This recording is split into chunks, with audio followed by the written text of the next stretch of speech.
Olá, pessoal! O apocalipse zumbi é um tema muito em voga em mundos fantásticos como o de filmes de horror, ação e livros de fantasia. Zumbis existem nos filmes, na literatura e também nos videogames. Normalmente, a maioria das pessoas pensa que zumbis são ficções afastadas da realidade. O máximo que conseguimos pensar é na religião voodoo, sobre a qual se diz que os xamãs, em que nela acreditam, possuem o poder de fazer com que os mortos obedeçam às suas ordens. Mesmo que vocês achem que não tem nada a ver, não se esqueçam que este aqui é o nosso canal. Não é o seriado The Walking Dead. Na verdade, podemos encontrar zumbis também no mundo real. Eles são animais que foram infectados por uma espécie de parasita. É claro que não é exatamente como no The Walking Dead, mas o comportamento desses animais depois de parasitados realmente muda completamente. A vida deles não pertence mais a eles mesmos. Eles se transformam em zumbis. Despertou seu interesse? Então vamos começar.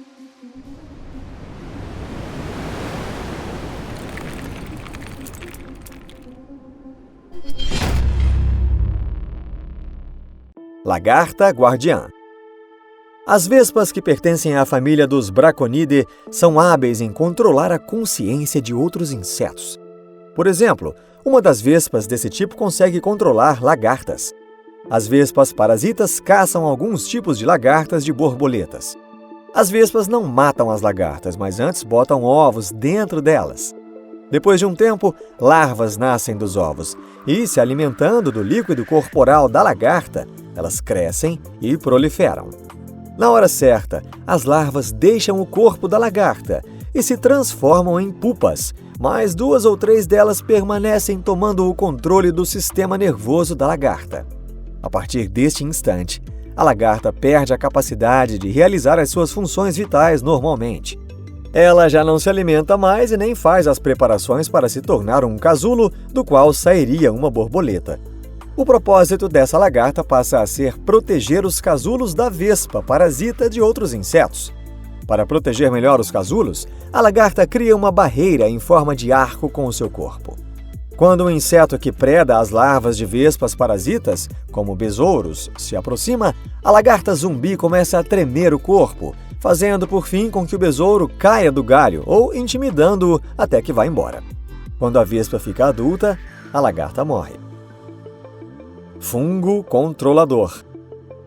Dentre os numerosos tipos de fungos, há aqueles chamados Ophiocordyceps e unilateralis.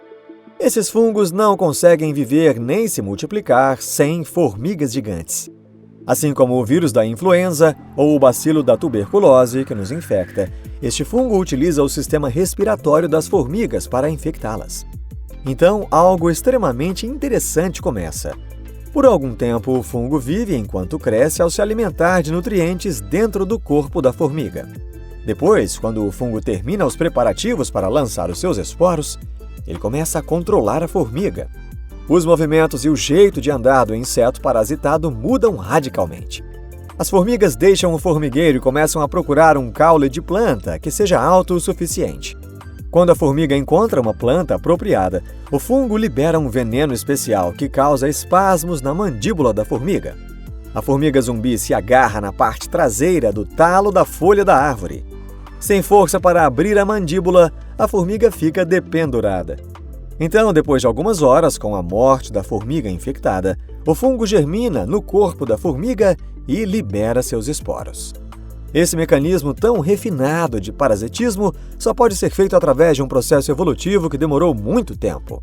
Na verdade, os pesquisadores já sabem que o Ophiocordyceps já era um desastre para as formigas há milhares de anos. O que é ainda mais interessante é que existe um fungo que parasita o próprio Ophiocordyceps. E também há uma espécie de besouro que se adaptou para colocar os seus ovos no corpo da formiga morta pelo fungo. As larvas que nascem comem o Ophiocordyceps.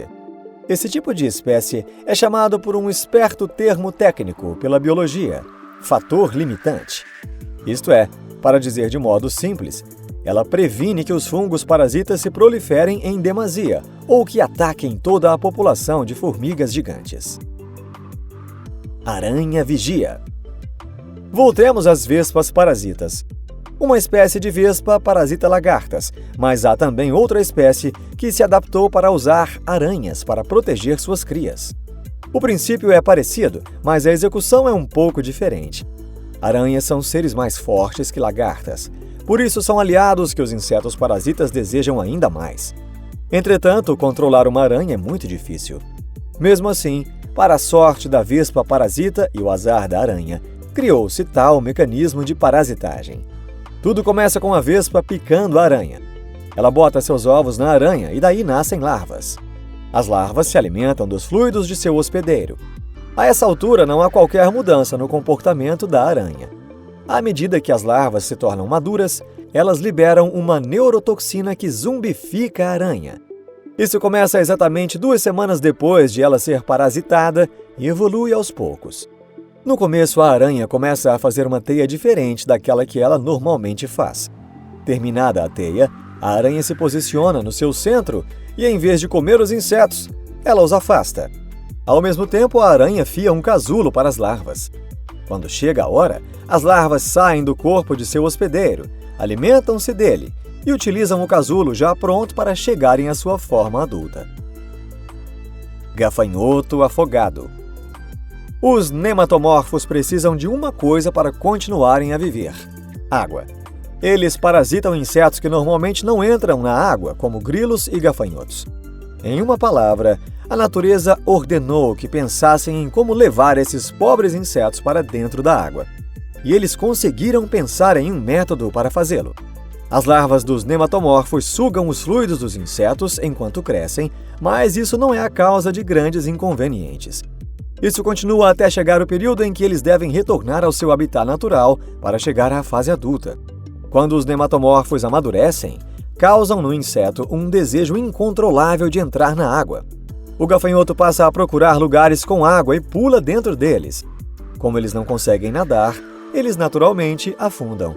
Os nematomorfos percebem a mudança de quantidade de água e saem. Parece um pouco nojento. Isso porque o comprimento desse misterioso parasita, ao ser completamente esticado, é maior que o tamanho do gafanhoto que o hospedou. Círculo do suicídio. Existem numerosas espécies de parasitas que, sem acrescentar grandes alterações aos instintos do hospedeiro, meramente fazem com que ele se aproxime da morte. Por exemplo, o pacato e bonitinho artrópode que todos nós conhecemos, o tatu-bolinha é um deles. Pássaros como o estorninho se alimentam deles, mas o tatu-bolinha tenta se proteger, transformando-se numa bola. Dentre os parasitas do estorninho, existe um que se adaptou para usar o tatu-bolinha como um hospedeiro intermediário. Para isso, esse parasita aprendeu um jeito para controlar os movimentos do tatu-bolinha. Os ovos do parasita se misturam às fezes do estorninho e deixam seu corpo. O tatu-bolinha come essas fezes. Os parasitas nascem dentro do intestino do tatu-bolinha, mudando o modo como seus instintos foram programados. Assim, o tatu-bolinha para de se transformar em bola, sendo mais fácil para o estorninho comê-lo. E o mesmo processo se repete. Parasitas de peixes tomam o mesmo curso de ação. Eles fazem com que os peixes nadem em lugares próximos da superfície. Fazendo assim, a probabilidade de os peixes serem comidos pelos seus predadores, como aves, aumenta. E desse jeito os parasitas se movem para o corpo de um novo hospedeiro. Depois disso, o mesmo círculo se repete. Quando o pássaro defeca na água, os ovos do parasita vão para o fundo da água, sendo comidos pelos peixes. Por hoje é tudo. Muito obrigado por assistirem.